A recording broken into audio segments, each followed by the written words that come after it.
Good morning. We've traveled all night from India to Qatar, and that was a little entertaining but normal. The flight crew was amazing, although they didn't seem to know that we were stuck here in the airport and weren't allowed to leave. Right, because the pilot had said, they always come on and make their little announcement, enjoy your time in Doha and all that. And no, it was even like take an extended layover to see Doha, right, which is what we did.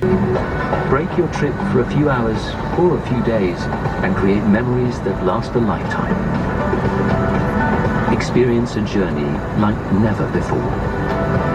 Book your stopover now and discover Qatar. Yeah. And then once you do that and there's a little bit of a problem, Qatar Airlines is like, well, you're on your own, Yeah, so it was a little weird. So, and also the flight attendant had no idea, because she's like, oh, are you going to be staying in Doha for a while? Or are you traveling on? I'm like, well, we would like to stay in Doha, and that was our plan, but they won't let us. So, and she's like, what? So okay, so we got off the plane.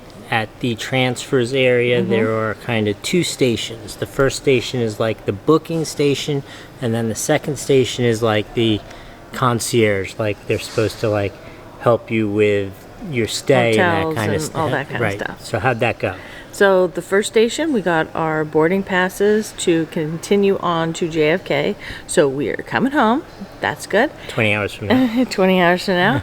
And then he said, I don't know if you're allowed to stay at the airport hotel if it's classified as outside of the airport or not. So you have to then go to the next desk over, which is the concierge or help desk or whatever it is for Qatar Airlines. So I went over there and they said you can definitely stay, but he didn't know if there was any availability.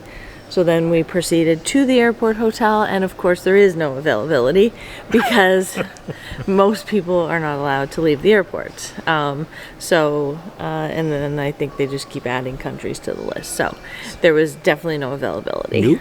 So then where we go? And so then we went to the first class lounge, because last night when I spoke to Qatar Airlines and I asked if there was an earlier flight, as you know, that we could take, and then they wanted to charge me a few $1,000s to change it to the earlier flight with the 3-hour layover. But it was also an earlier flight with a lower class because we don't have our Q suites anymore, correct, right? So it's thousands of dollars more and less quality. Correct. Yes, okay. It's just a regular business class seat, right, which is fine as well, but it's beautiful, but not the same, and not what we pay for. Right. So then we went to the first class lounge because the gentleman on the phone that I spoke to at Qatar Airlines said that he would accommodate us in the first class lounge because we weren't allowed to leave the airport, and there's more facilities in the first class lounge. So he said, I'll write it in your file, and then you just go there when you arrive, and then they would just let you in. And so how was that? How was the first class lounge? We don't know, because I'm not paying to go into the first class lounge. So when I read that's not true. We were going to pay. Yeah, but they wanted us to pay triple the fee. Right. So online, I read it's $65 US. Then the first desk who gave me the boarding passes, he said it's $150 US. Then we got to the first class lounge, like the check-in department. He's like, it's $165 US per person. And you only get to stay for 6 hours. And I'm like, okay, this is crazy. The guy told me that we could stay or they would make some concessions for us. And he's like, no, I'm not doing it. So let's just be clear. That means if we were to stay there for like the roughly 20 hours, it would cost $900 for us to stay in the first class lounge. Exactly. So the guy nicely called over his supervisor, and the supervisor spent a little time on the phone, whatever he was doing, and came back to us and said, if you want to stay, it's $900. And we said, she reminded him that the person actually at Qatar Airlines had said they'd make it available. But we said, forget that. Even if you're not going to just like comp it and make it available, just waive the every 6 hours it costs $100. Yeah, let us pay $300 to come in, spend the day where we're marooned here because of them asking us to come here. Cost them nothing. And so I don't know what this big deal is that they make about this lounge. So they wouldn't let us in the lounge. No. So We came back to the business class lounge, which you will see separately. There's a review. There'll be a link up like over my head here. Where's my head here? I think it's above my head. No, it's my head. I think it's mine. And so... How much? What's the bet? Ooh, what's the bet?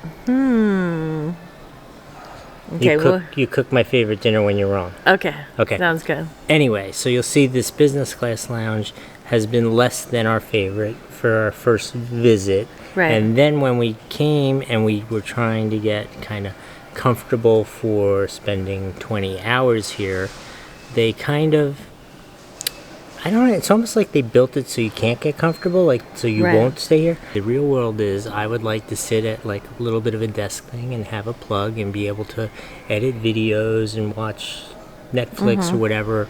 And she reasonably would like to lie down and take a nap, or at least be in a recliner and take a nap.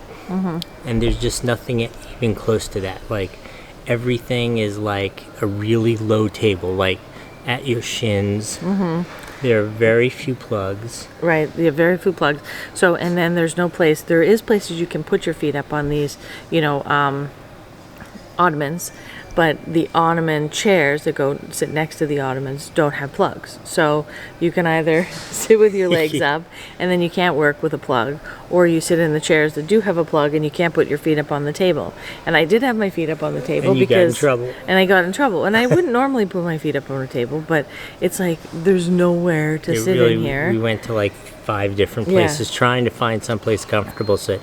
But we do have to give them credit. Yes. The staff here did step up and find us actually what they call a family room, which has couches, still has little low tables, so making do with it. But they did do the best they could with what they have, and it's so certainly nice. Reasonable for it. And they've been accommodating. For us. Exactly. So so that was great. And then I feel a little bit better because we're not sitting out with like all the people out there. It's very busy out there. It's very busy, and it makes me a little bit nervous. I feel like I'm on a cruise ship, like trapped in a room with like in a 1,000 petri people dish. and somebody's got a coronavirus in there. Exactly. And then in terms of the coronavirus at this, leaving Goa, they check nothing because it's kind of like you're leaving our country. They we didn't don't even care. check anything when we came into the airport. They here. didn't check anything coming into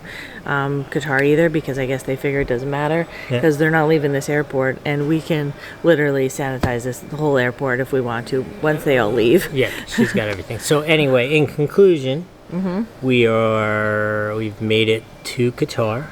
Qatar Airlines has done absolutely nothing for us, right?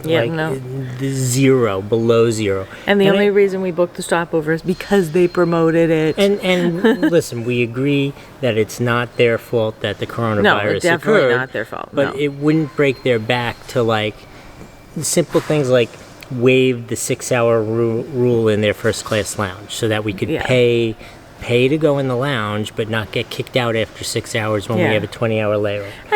And reduce the change fees, like especially, me asking, can we change our flight? Now, I didn't say anything about the change fee when I just say, can I change to an earlier flight? He's like, yeah, let me check. So he checks and he's like, yes, we have seats available. So they had seats available. So it's not like, I'm trying to get them to switch things around and it's like, okay, we got to pay for this. There were seats available. They just wanted, obviously to make extra money off of us. That they could have completely in a heartbeat said, we'll waive it, we'll reduce it, we'll do we'll try to accommodate you to get you home sooner, because I know that we promoted it for you to stay here, do a stopover. That was our promotion to you, and we kind of convinced you to stay, and now you can't, so let's get you home. No, they didn't do that. So anyway, hope you enjoyed this update. Yep. We'll be here for 20 hours, and unless something dramatic happens, there's no new update coming, and you can watch for lots of cool videos from India coming Lots soon. of great. We had a fabulous time in India. Yeah, it was amazing. Amazing time. Yes. Okay, peace out. See ya.